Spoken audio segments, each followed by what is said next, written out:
All right, now for this session we're going to have a look at an introduction to some of the different techniques and the infrastructure that we use in geodesy, because I know this is something that will be new to a lot of people.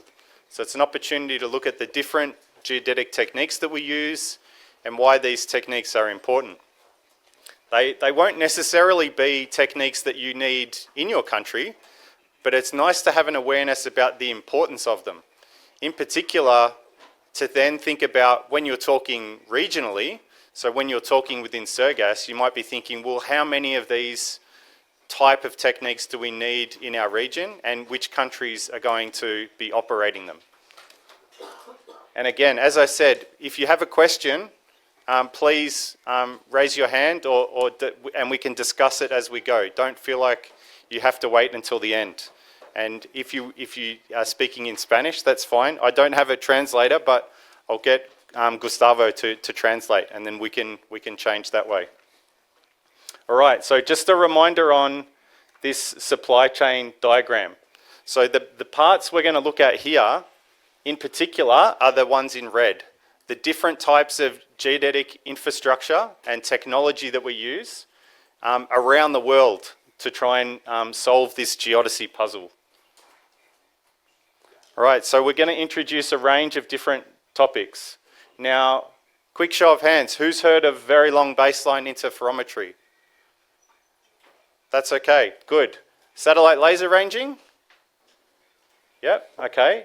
GNSS and all the different types. Yeah, everyone knows that one. And Doris, who knows about Doris? Who's heard of, oh, more have heard about Doris. Okay, that's good. The French will be very happy. They run the Doris system, so they'll be very glad that you know about it. Oof. Yeah, this often happens when we start talking about the ICRF. Okay, so I was having a chat with someone just before lunch, and he posed a great question to me. He said, we were talking about how do you link a reference system in space to the reference system of the Earth? And this is exactly it here. So there is something called the International Celestial Reference Frame. Now, if you thought trying to understand the International Terrestrial Reference Frame was difficult, this one is mind-blowing. This one is amazing. And what it is the link between geodesy, so measuring the movement of the Earth and how it changes over time, and astronomy. Because the way I explained this to my son was, if you think about trying to measure the shape of a basketball, and that basketball spinning, imagine you're spinning it on your finger, right? You can't measure the size and the shape of that basketball or how fast it's spinning using a reference point that's sitting on the basketball. You need reference points that are outside it. And this is where astronomy comes in. And so we have a celestial reference system. And there's these points called quasars. They're supermassive black holes. They've got gas jets that are coming out of them. And they're a long, long way away from the Earth. And what that means is we can consider those points to be fixed in space.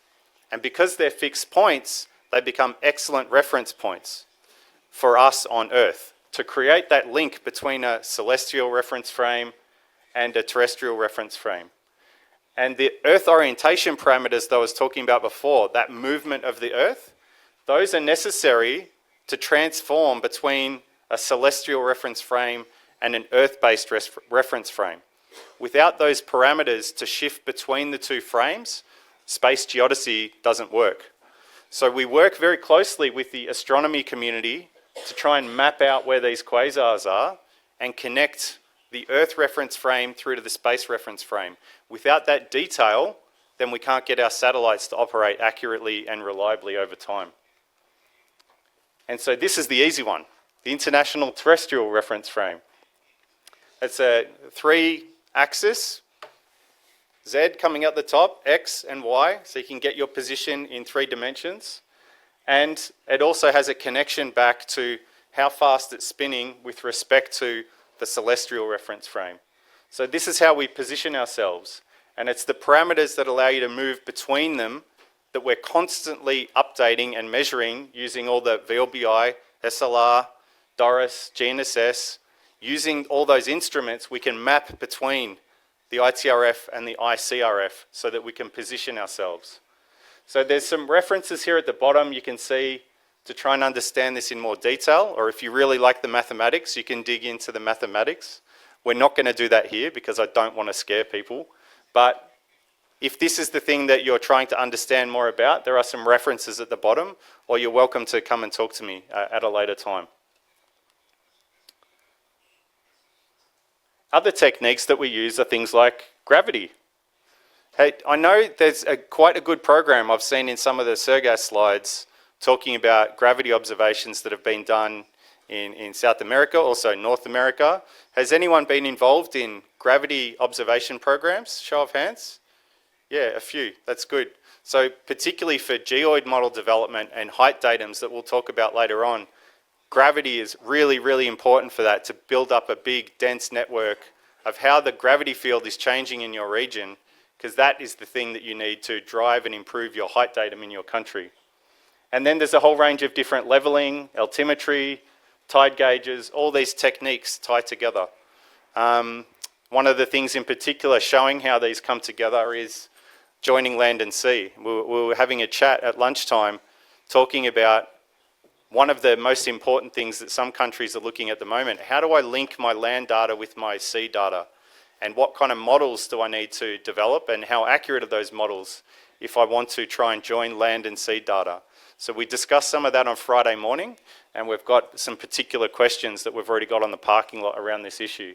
And it's complicated when it comes to linking up things like altimetry data, tide gauge data with other geodetic data like GNSS. They're all using different reference surfaces.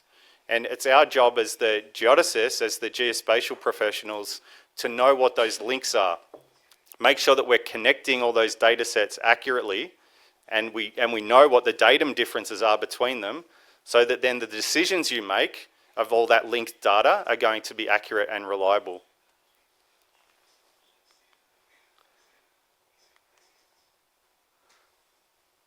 So here's the ITRF observation techniques. So hands up if you've heard of ITRF before. I'm going to explain it in a little bit more detail. Okay, most people have heard of it. Okay, that's good. So for those who haven't, this is the International Terrestrial Reference Frame. And what it is, it's our best estimate of a reference frame or a datum for the planet. And it gets regularly updated. And it gets updated and refined using extra information that we collect and more accurate data we collect using these techniques of VLBI, SLR, GNSS, and Doris. And here's a map. This is coming from Zahir El-Tamimi's paper talking about the ITRF 2020 realization, and it's showing all the data that has gone into the realization of this reference frame for the Earth. What's interesting about this one, if you're thinking about, well, what's the difference between this and WGS84? Like, they're both global reference frames. Why don't we just use WGS84 for everything? The reason is WGS84 is actually trying to align itself with ITRF. ITRF is the most accurate representation of the reference frame we can develop because it's using complementary techniques. Very long baseline interferometry, for example, is very good at defining the scale and the shape of the Earth. It's it's probably the only technique that can actually do the scale component. If you look at satellite laser ranging, we've got measurements being captured from those from all around the world. Satellite laser ranging is the only geodetic technique that we can use to measure the center of the mass of the Earth, because it's actually detecting, as the satellites are moving around the Earth, it can, as the satellites go over something that is quite dense, gravity is pulling that satellite closer to the center of the Earth. And then as you might go over some less dense rocks, for example, then the satellite will move further away from the center of the Earth. So by and shooting lasers at these satellites to monitor their movement, you can detect changes in the Earth's gravity field. GNSS, that's really the way we access the reference frame. The size, the spin rate, the shape, very much reliant on VLBI and SLR, and to some degree Doris. But GNSS is the way that we then take that reference frame and share that data amongst all the users. That's the way we access it. But WGS84, for example, is only computing a reference frame based on about 16 or 17 stations throughout the world. Compare that with the hundreds of observations that are being made with the ITRF, and you can see that this is a much more accurate way of defining the shape of the Earth over time. So here's some more details about very long baseline interferometry. You can see those quasars that I mentioned. They were those point sources, the astronomy point sources that we use that are long distance away, and we almost consider them fixed. These supermassive black holes shoot out jets of gas, and they have they try and define what the single point source is for these quasars. And then we point our antennas on the ground at multiple locations. You can see here we've got an image where we've got 2 points, and we're pointing those at the quasars. And then it's just based on the time difference it takes for that signal to arrive from the quasar to reach the 2 different antennas. It allows you to measure the distance between those 2 points of the antennas. And amazingly, this can be done at the millimetre scale. So you can end up working a millimetre length baseline between those 2 antennas anywhere on the Earth. Also, depending on the rate at which the Earth is spinning, you'll detect time differences. So we're able to work out baselines and the spin rate of the Earth using very long baseline interferometry. This is one of the great examples of showing how we are dependent on each other for geodesy. There's many things that we do as a science community where countries can talk about having a sovereign capability. We're going to do this on our own. We don't need anybody else.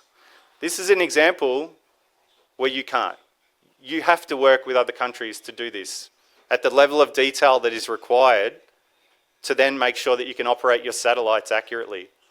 So this is a great example of why we need to have multilateralism. We need to be working as a global community. And if we look back to even examples of when the Cold War was going on between the US and Russia, the only thing I've heard that they actually shared was VLBI data. It's one of those things that countries for a long time have recognised we need to share this information. Here's an example that shows where we have a distribution of these stations around the world. And you can see we're heavily dominated by activities in the Northern Hemisphere for stations. Very few in the Southern Hemisphere. And this is largely reflecting how the stations were established. A lot of these stations were set up for scientific work. They were set up for astronomy, not necessarily for geodesy. Some of the stations in Australia, for example, were set up to assist NASA with the moon landing in the 1960s. And we still use those stations. The problem is that they're aging, they're degrading. The quality of the data that we can get from some of them is not as good as what it used to be. And so they were installed for this one purpose, and same for the astronomy ones that were set up. But we're now using them for operational geodesy. This is one of the weaknesses we have in the supply chain, where we need governments to understand that they've got to reinvest in this infrastructure and maintain this infrastructure because it's so critical for so many things that we do in our daily lives. Even though it might look quite old, it's still very important. And here's an example, if you now think about it from the inverse side. These are the point sources in the celestial reference frame. So we're not looking at a picture of the Earth here, but we're looking at it's a figure of space.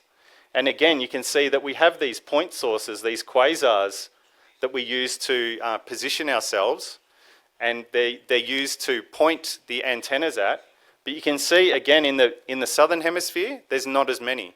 So there's more work that needs to be done with our friends in the astronomy community to map out those Southern Hemispheres and define those point sources in more detail. That'll then help us a lot from a geodesy perspective as well. So we work very closely with our friends from the astronomy community. Here's some examples of what these radio telescopes look like. We've got one from Wetzel in Germany on the left-hand side. Actually, these are all different German ones. Wetzel, so they've got 2 systems there. and then one that's done in conjunction with Argentina. So that's a really great example of a bilateral agreement between Germany and Argentina for the Argo system in La Plata in Argentina. And then one at O'Higgins, which is in Antarctica. Right, then we have satellite laser ranging. And this is one of the things that I think is really cool, particularly if you're trying to get people to understand geodesy who may have an interest in Star Wars. Because you can talk about shooting lasers at satellites. That's quite exciting for someone to try and understand the value of what we do. And that's effectively what we're doing. It's a time of flight measurement. You fire a laser, it bounces off a satellite and then comes back down. And measuring the time difference, you can work out the location of that satellite.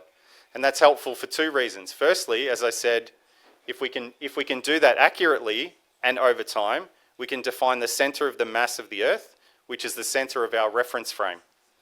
But it's also very important for checking, is the predicted orbit of the satellite in the same location where it actually was? So geodesists will produce often two sets of products. They'll give you a product that says, in real time, this is where the satellite is expected to be. And if we assume that's where the satellite was when it sent out a signal, you can then position yourself or get Earth observing data in real time. But then often what happens is, as I showed you, that goes through data collection, analysis. About 2 weeks after the initial data is sent from a satellite, we get an updated observation of where the satellite was. So you get a more accurate estimate of the satellite location, sometimes a more accurate estimate of your positioning data, because you can use what they call final orbits or final products that come from the geodesy community. So they have rapid products, which are used for real time, and then final products, which are more accurate and been refined. And that's largely thanks to the SLR community, who compute this data from all around the world. And again, you couldn't compute a gravity field, you can't monitor satellite orbits, and you wouldn't have as accurate a reference frame if you didn't have the global community sharing this data with each other. Imagine how much you could get from just your country if you had this information. It's not a lot compared to what you get from the benefits of sharing this data amongst that global community. And again, if we have a look at where these stations are located and the significant gaps we have in the southern hemisphere compared to the northern hemisphere, you can see where these weaknesses are. And if you think about the design, if you were to design a great network now to try and measure the movement of the Earth, measure changes in satellite orbits, you wouldn't design a network to look like this, would you? You would have a very different geographic distribution of these stations. And it's the same with the VLBI. And also, you want these stations to be co-located. You want to be making VLBI measurements, GNSS measurements, and SLR measurements and DORIS measurements all from the same location, because it allows you to then take out some of the errors by having complementary techniques. But in many cases, we don't have these stations next to each other, which can make things very difficult and introduces errors into some of the geodetic products that we have. So here's an example, again, thanks to our German colleagues who helped us put this presentation together. You can see the Wetzel 75 centimetre telescope that they have. And on the inside there, you can see an example of what it looks like, where it's shooting out a laser through the port on the right, and then you get a return signal through the one on the left. And up the top, it's a slightly different station that they use, and it's a more mobile setup that has been established of a 50 centimetre telescope that's used in La Plata in Argentina. I've been lucky enough to visit that station in La Plata, and it's one of the most complete stations I've seen. It has all the different techniques. They also are measuring gravity, changes in the gravity field around the station associated with groundwater changes, so that they make sure they're monitoring and removing all the potential error sources from their data set. It's an amazing place to go and visit.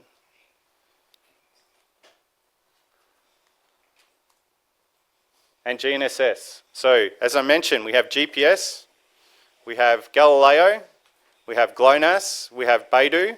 We have these 4 global systems that are sharing their data. All those global systems are relying on updates about SLR, from DORIS, from VLBI, to then create the products which are feeding into these GNSS systems. So they're the global ones, but there's also the regional ones. So Japan has a regional system called QZSS, and it flies almost like a figure 8 over Japan and the northern part of Australia. And the reason they've done that is it's a complementary system. And it complements all the other global techniques. But for anyone who's been to Tokyo, for example, you'll know that there's a lot of high-rises. And one of the things that troubles them in Japan from a positioning perspective is that the Global Navigation Satellite System satellites are 20,000 kilometres above the surface of the Earth. And by the time those signals reach Earth, the signal is very, very weak.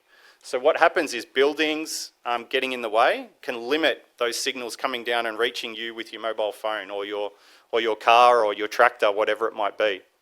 So they've developed a regional system that flies almost directly overhead. And they're extra, to a user, it looks like extra GPS signals coming in and arriving at their phone. So it's like a few extra satellites flying overhead to complement and add on to the systems that already exist, and try and overcome some of these issues from having GPS or GLONASS satellites at low altitude, which are getting blocked by the infrastructure. And so that's been a very successful regional system. And then we also have high integrity systems like WAS and EGNOS and SouthPAN. So WAS is it's a wide area augmentation system, and that's used by the aviation sector in North America.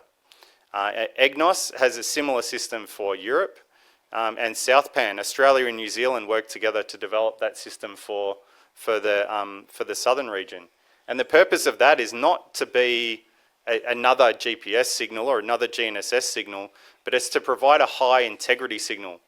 And what it does, it's essentially sending out a signal saying, you can trust global navigation satellite systems at this time. And instead of giving you extra positioning data, it's essentially a figure of 1 or 0. So if we're talking in terms of jamming and spoofing being big issues at the moment, the aviation sector in particular have extremely high safety of life standards.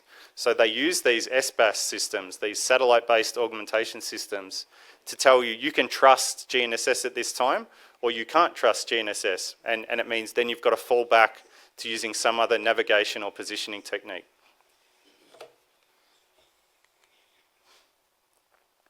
Now that looks like a network that's been designed, right? As opposed to the VLBI or the SLR, that's a much better global distribution. And the reason for that is because we have a lot more to choose from, and then we just extract the ones that we need that feed into the development of ITRF. So for the construction of the International Terrestrial Reference Frame, we don't use all the GNSS sites that are available because there's so many. So what is done is, in collaboration with the International GNSS Service, they select the ones that are in the right geographic location and also have the right standards or quality that is needed for the development of the ITRF. And then there's DORIS. So DORIS is the Doppler, orbitography and radio positioning integrated by satellite, French satellite system. And the principle of it is that it's almost like GNSS in reverse. So in the way that GNSS satellites are sending you a signal from the satellite down to you as the user, instead with DORIS you have transponders on the ground that are sending a transponder signal up to the satellite. So it's working in reverse. And the other wonderful thing that I really like about DORIS is it's so strongly supported as a positioning capability from the French government that, again, we have an excellent design and an excellent network. So to me, what it highlights and demonstrates is that when you have strong government engagement and strong governance around how things are done, you design things better, and then you get better operational support to keep these systems running. We don't have this for VLBI and SLR, and that's a real key governance risk that we need to handle. All right, gravity. So gravity instruments, they observing gravitational acceleration. And you can do this using a range of different instruments. So we have absolute gravity, so that'll tell you is it 9.81238848, whatever it might be, down to about 17 decimal places. Or do you have relative gravity measurements, which we use often in a grid network to try and estimate differences in the gravity field over a particular area. Some examples of where this is used are things like groundwater studies, for example, or if you're looking to develop an improved geoid model, you probably use a combination of absolute and relative measurements over a particular area. You can also do airborne and satellite gravity data. And it's normally by integrating these different techniques, and I've got a slide that shows this better when we're talking about geoid model development in a couple of days, how you can take the benefits of satellite gravity, things like GRACE and GOCHE. There are a couple of different satellite gravity missions that have been run. You can then fill that in with airborne gravity, which helps with the medium wavelengths, and then you can get down to terrestrial gravity, really detailed gravity measurements. And if you've got a combination of those, you can then integrate them all together and come up with a better geoid model, and then that leads to a better height datum in your country. And understanding the differences in the accuracy you get from satellite or then integrating with the other measurements, that's the really key thing to try and understand. If you currently only use a global gravity model, the accuracy of your height datum in your country might only be good to about 10 to 20 centimetres, depending on where you are. But a lot of use cases, particularly if you're trying to counter things like sea level rise or do infrastructure development, you really need a better height datum than something that's 10 or 20 centimetres. You probably want to get down to the 2-3 centimetre level, particularly in built up areas. So that would likely mean that you need to go and fly airborne gravity data or capture terrestrial gravity data over those particular areas and then blend all that data together to improve your geoid model. So we'll talk about that a bit more in detail when we're looking at geoid model development. I think it's on Wednesday. And here's like I mentioned with Argo, this is another example of where all these techniques come together. As I said, if you've got some locations where, I call these like a geodesy super site, where you've got VLBI, SLR, Doris, gravity. Here they've even got things like ring lasers, which can help measure things like the spin rate of the Earth. And they've got timing systems, time synchronization, which is critical. You can see they've got a station like this, a site like this in Wetzell in Germany, where it all gets linked together. So not every site has to look like this, but we need a number of these sites around the world in order to make sure that we're taking out some of the errors associated with the different techniques. As I said, because the different techniques are complementary, when they're connected together, it helps you identify biases in the different techniques and remove some of those errors. So these are the kind of discussions I know you have within SERGAS, and I'm hoping these are the kind of evidence that you can use to say, well, if country A wants to install an SLR system, but country B already has a VLBI system, maybe you should think about bringing those two together and being able to justify that when you talk to your government, that we know that we need an SLR system, but we're actually asking for you to pay to put it in a different country. That can be a very difficult argument, right? You need a very strong argument to support that. Now, some countries are able to do that, but it takes a long time to influence your politicians and for that to make sense and to see the benefit that they're going to receive. And we also do some surveying. Not everything comes from space. Who has a surveying background, has been out with their tripod and the total station? Yeah, okay. So this is like surveying at very, very, very high precisions. You see surveyors on the street that are measuring street corners and measuring out boundaries. The techniques we're doing here, it's called a local tie survey. As I said, we're trying to link the SLR, the VLBI, the GNSS, the Doris, and we do that using on-the-ground terrestrial measurements. We're trying to link, using measurements with a total station, the difference between the location of the VLBI and the GNSS and the SLR. And there's a great example here.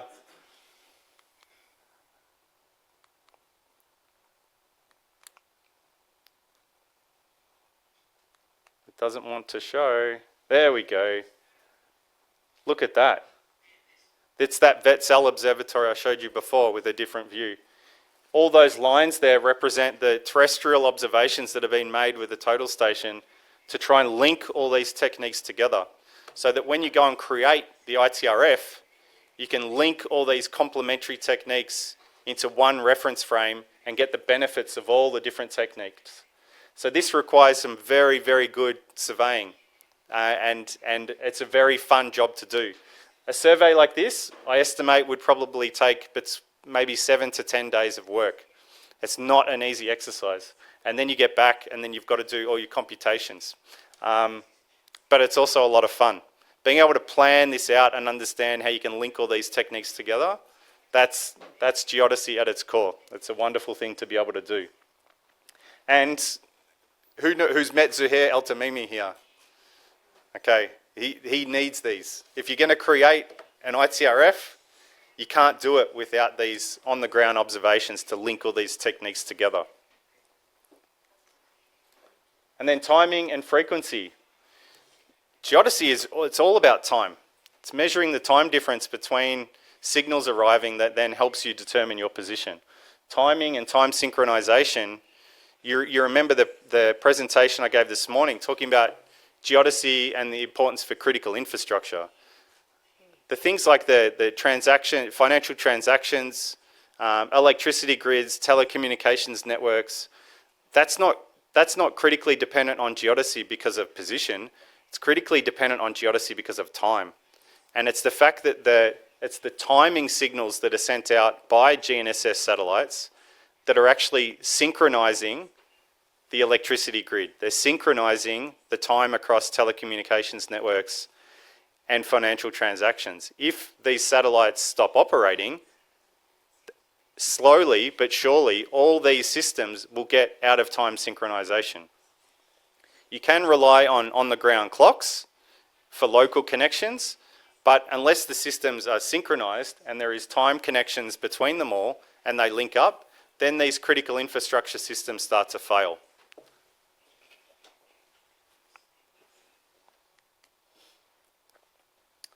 Here's an example looking at where those techniques are that we have combinations.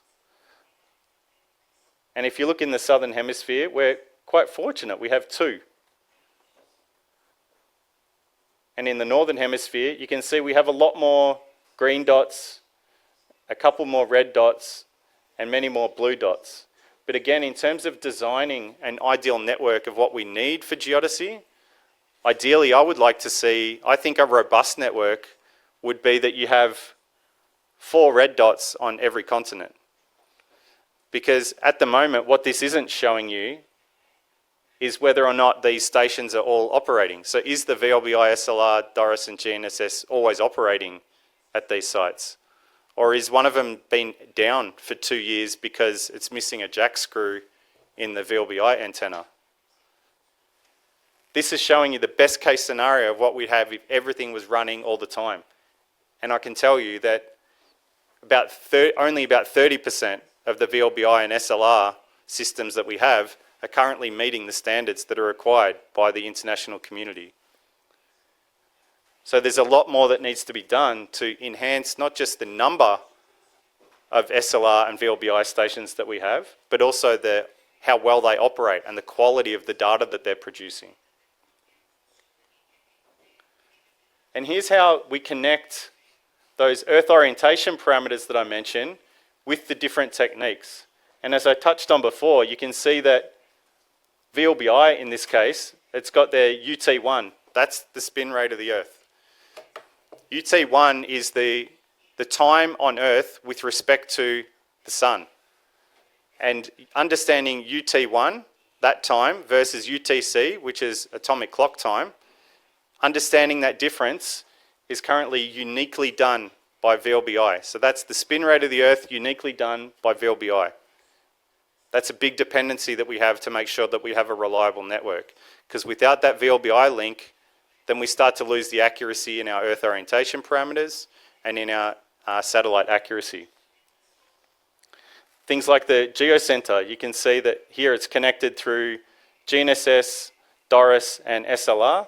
What we don't have in there is how important each of these techniques are. The Doris and the GNSS, they're helpful, but the SLR is extremely important from understanding that geocenter from that perspective. These are just some graphs that you can use if you're starting to try and understand why certain parts are critical and how you can link that through to something that a government minister might need to understand. These help break down the different components and how each part plays into describing that whole supply chain for geodesy. And I've got some further resources there that you can see about ITRF and ICRF.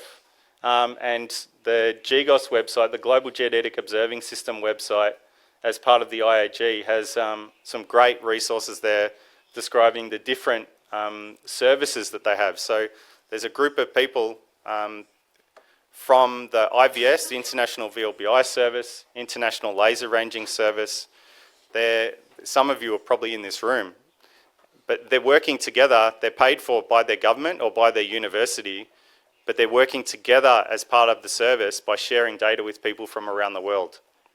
But it's very different to that setup I mentioned with the World Meteorological Organization, where people are in paid positions to do this. Instead, we're reliant on that in-kind support from governments or universities to continue doing this. And that's not what an operational system needs. An operational system needs guaranteed funding and guaranteed capacity. So we have a lot of work to do to move from this very academic ad hoc model of how we run the supply chain into moving towards something that's much more operational and recognised as critical infrastructure by governments around the world. All right, so I'll just stop there and see if there's any questions before we move on to the next presentation that looks a bit more around ITRF.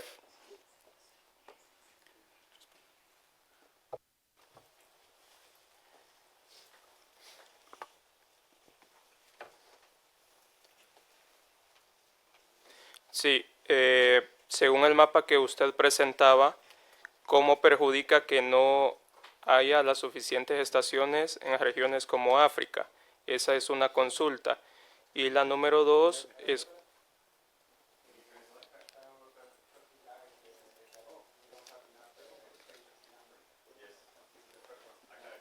Y la número dos, gracias Gustavo, escuchaba hace un par de semanas de que Doris no es compatible en cuanto al funcionamiento en trabajo con, creo que era con BLBI, eso lo escuchaba en el observatorio de Nieves.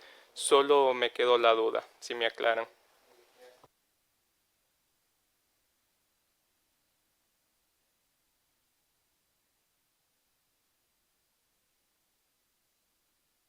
Yeah, so with you can have Doris and VLBI at the same site.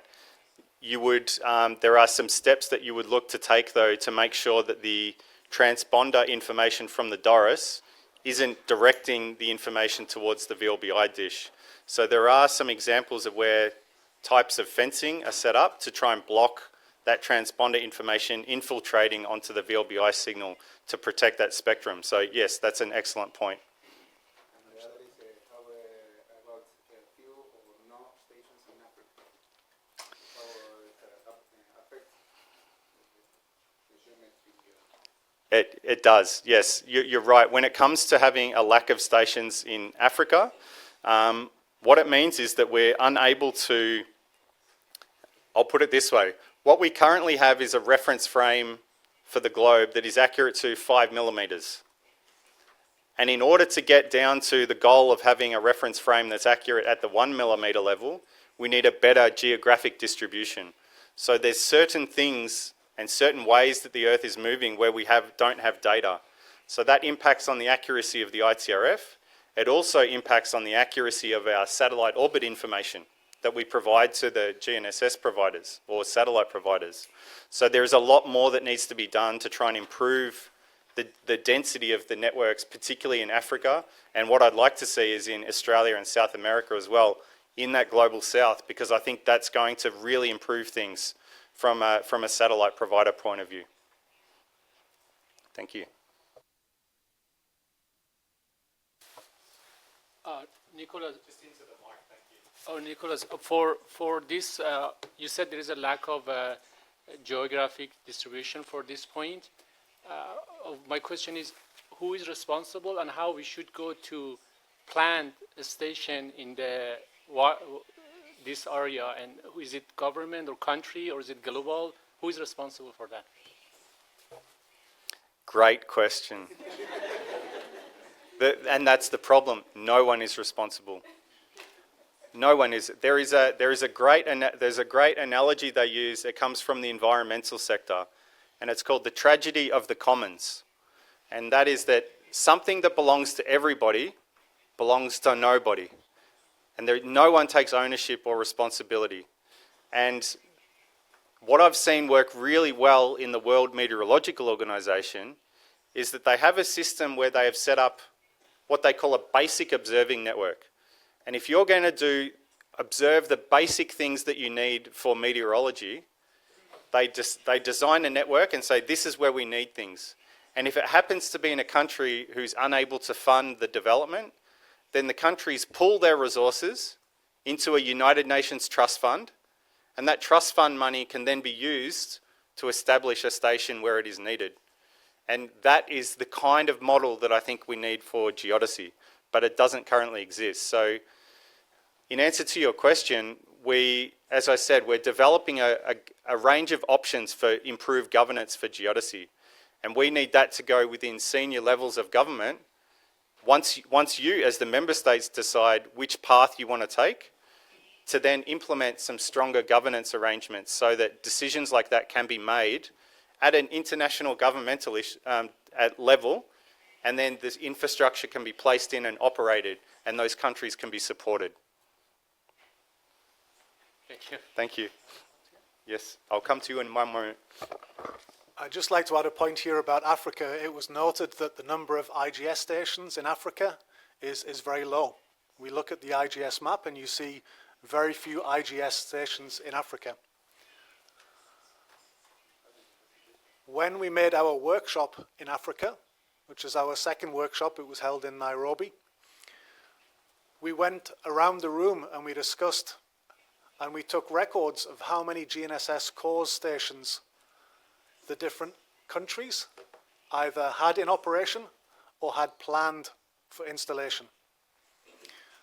Our records took more than 650 reference stations were already running and installed and operating in Africa. And there were plans to install another 1,500 within the next 3 years. Africa, as an example, does not have a problem with lack of reference stations. Not all of them are IGS quality, but there are still more than 600 installed and operational within Africa. The problem we saw it is around a data sharing problem, a collaboration issue. It's a data sharing problem that collaboration could help to solve. And that's also one of the very important reasons for these workshops on a regional level.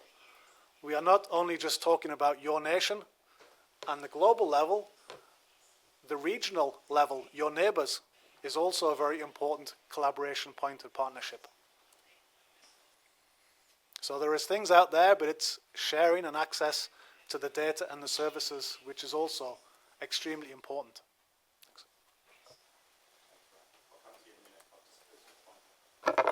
Hi.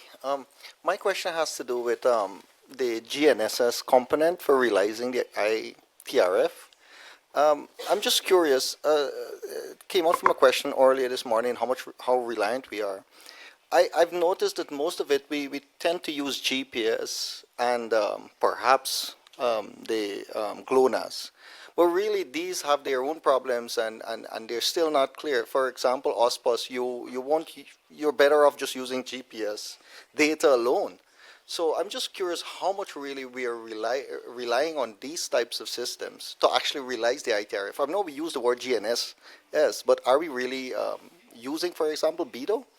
Are these, I believe these people tend to keep that secret in terms of how they realize it and the ground measuring and all of that. So I'm just curious how we actually realize the ITRF. No, I think that's a fair question, and I can tell you from working with my colleagues who developed AusPOS, that was a big question for a long time. We offer, saying that it's GPS GLONASS solution, but how much is it really using the GLONASS? And I think increasingly what I'm seeing is that in particular, Beidou and Galileo have improved dramatically in the last 5 years. In terms of real-time benefits as a user of GNSS, the difference in what you see in terms of quality of your solution, GPS will largely give you the accuracy you need, particularly in real time. But if you're using final orbits and products and you're doing geophysical studies of the movement of the Earth, from the science that I've seen, you start to see really strong benefits of linking either GPS Beidou or GPS Galileo. Increasingly, I think we will see from a geophysics perspective, the benefits will continue to grow in that space.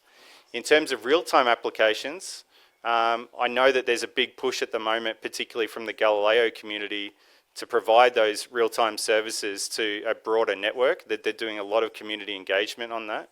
And I think you'll see as more and more mobile phone applications start to use that Galileo signal, it's not that you'll get a big increase in your accuracy, but what you might see is you'll see less downtime from not having access to all the satellites. So having them work interoperably is really the key. And if you have, particularly in built-up areas, if you have 5 Galileo and you have 5 GPS or 5 Beidou at any one time, then the algorithm can more quickly identify which ones are the best ones to use. So I think up until now, we hadn't seen the big benefits of having multiple global constellations out there. But as the software catches up, I think you're going to start to see that those benefits start to flow through to the user, particularly in real time.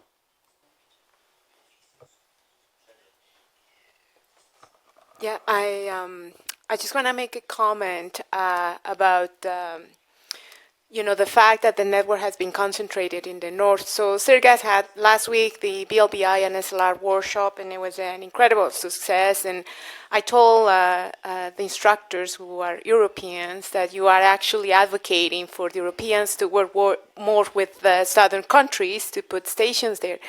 But I just want to highlight that it's really a 10-year, each station might be a 10-year project or more, right? Because there are political barriers, so the risk is huge. And, this is probably something that the UN, along with regional networks like Sergas, can work on. Like, we need to find the recipe to help speed up things and connect the dots to enable, these partnerships.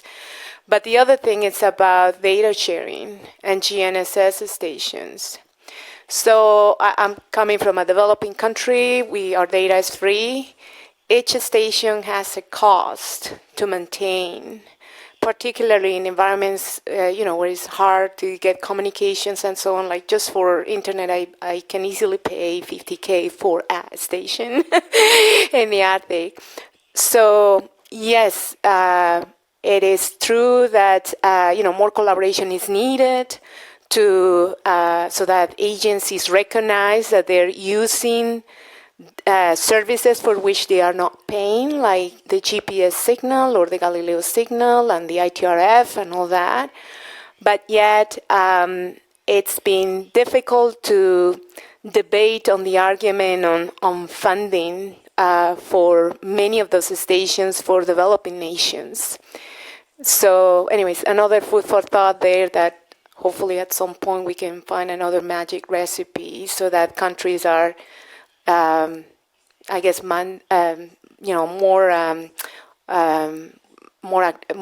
recognize more that they're using services for which they are not paying, even if you're not a private provider. And therefore, as part of the cost of that station, it's also giving back at least part of the data, right? Maybe not the real-time file, but a daily file so that we have a better ITRF. Yeah, thank you. I agree with what you're saying, and I'm trying to take that messaging and put it into language that politicians can understand. So I'll give you an example. In the governance paper that we've drafted, we have an example in there that shows that, let's say under the WMO way of working, the meteorological organisation, let's say country commits, let's say they commit $100,000 a year that goes into the operation of the World Meteorological Organisation. The option I'm looking into for Geodesy is that you could offset some of that cash contribution if you own and operate VLBI. So let's say you ran a VLBI and an SLR station. That would completely offset any financial contribution you need to make because you're already contributing a great deal. And we try and value what that is worth. Let's say that's worth $100,000 for each piece of equipment. Well, you're well over allocated. You don't need to contribute anything else in terms of cash because you've already contributed. Whereas country B that doesn't run or operate any of that infrastructure, when they see these governance arrangements, they recognise, well, there's a cost for you there. You have to pay $100,000 in cash because you're currently using for free information which is captured and analysed by other countries on your behalf. So getting them to realise that there's a dollar value associated with this information that they're receiving. So these are options that are on the table for member states to discuss, but I think things like that, even if member states decide not to go down that path, it's going to turn a light on for them to realise that they're currently a free rider. They're getting access to information for no cost. And that has to change at some point because it's not a sustainable business model.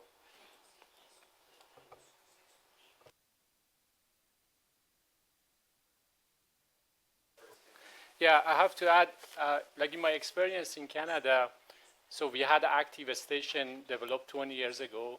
We are maintaining that. Of course, it has cost on us. But the private sector, they started to plan more active station. Then they are going, we are sharing our data free, but the private company are charging public for that.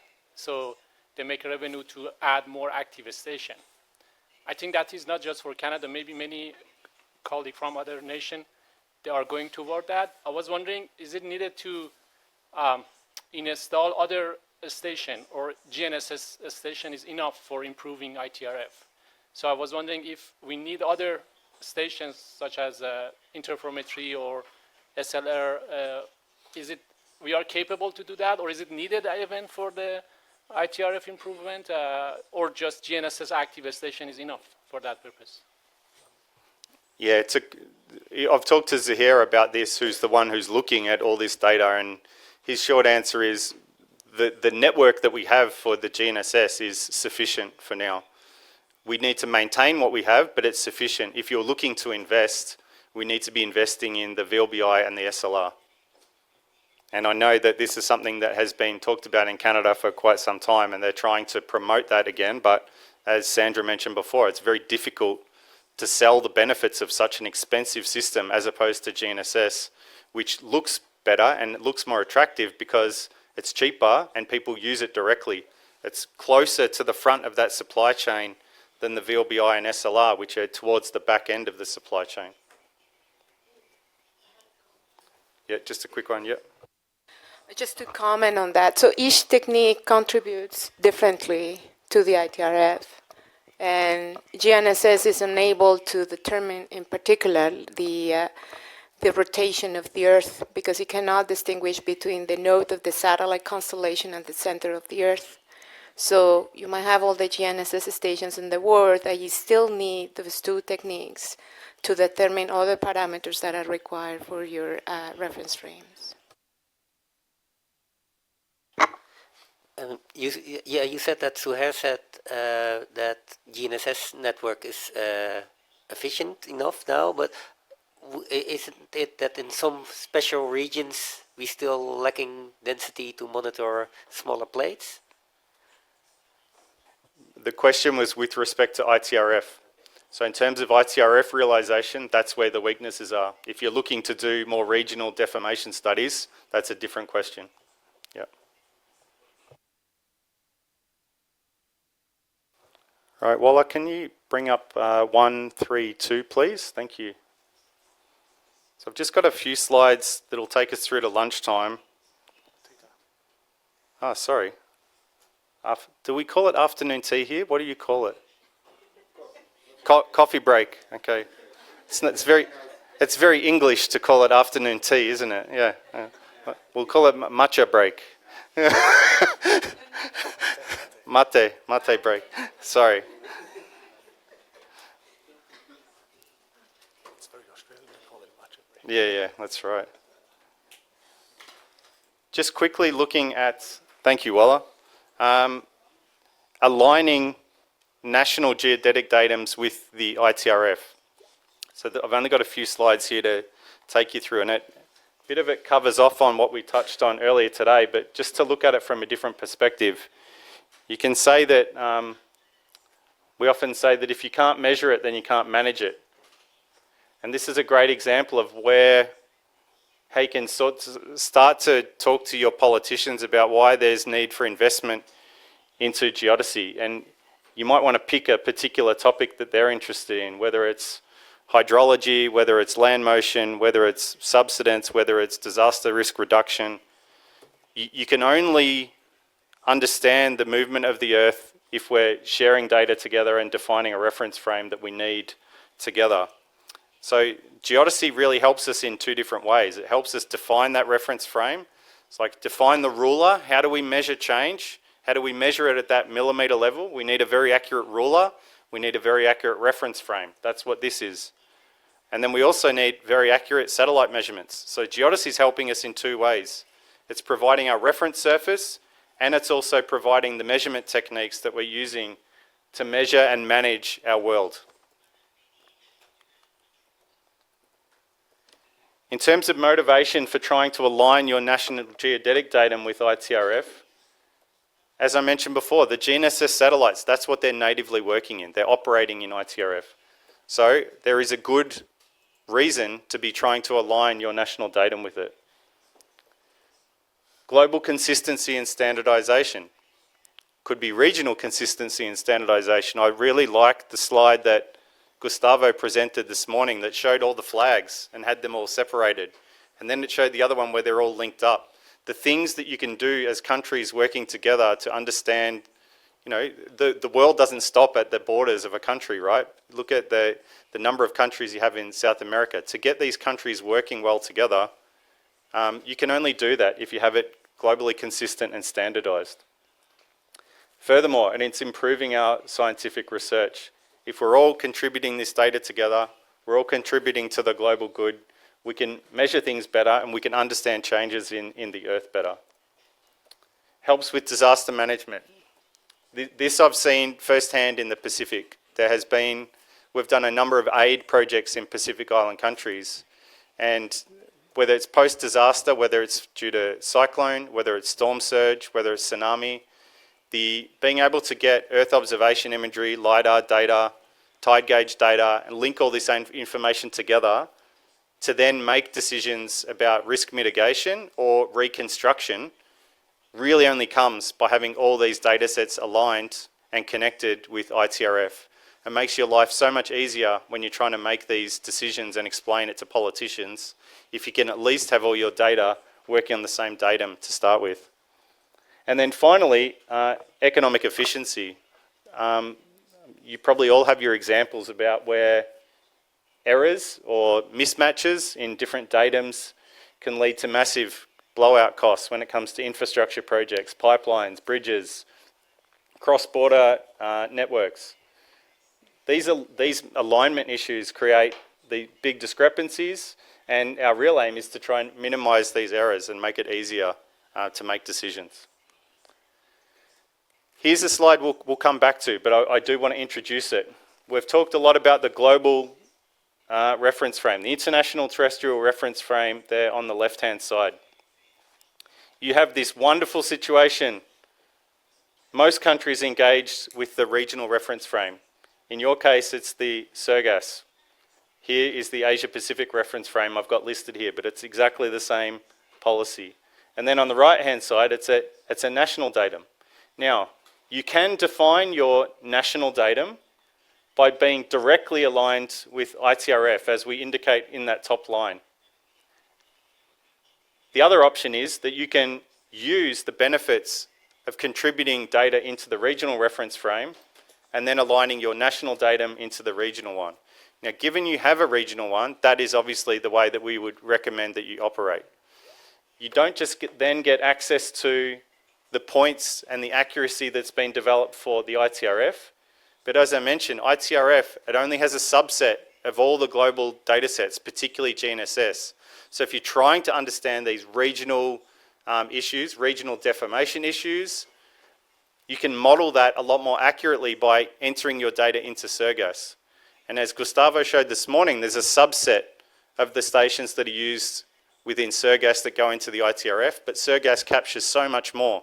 So you get a much more rich understanding of the movement of the Americas by incorporating your data into SIRGAS and then creating your national datum based on the results that are coming out of SIRGAS. These are the benefits of a regional reference frame as opposed to jumping over and linking just with a global reference frame. We've done this in Africa though, and Africa doesn't have AFREF. There is no African reference frame at the moment. They've discussed it, they'd like to have it, but they don't have it. And the countries were asking, well, do we need to do that first? Do we need AFREF first? And we were encouraging them to work in parallel. Yes, keep working on sharing data and contributing data, but if you're looking to update your datum now and take advantage of being more closely aligned with GNSS, for example, don't wait for AFREF to be developed. You can do a link between your national datum and the ITRF now.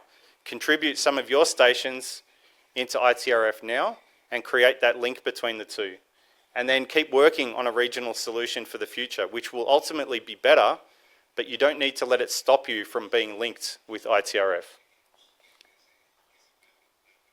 And here's the kind of techniques that we're advising to people. So we saw about a third of people had their hands up when we were talking about what was your motivation for being here in terms of defining a new national datum that's linked with ITRF. These are the kind of steps that you'll go through, and we go through it in more detail later, but just to introduce it, you want to choose a realization of the ITRF.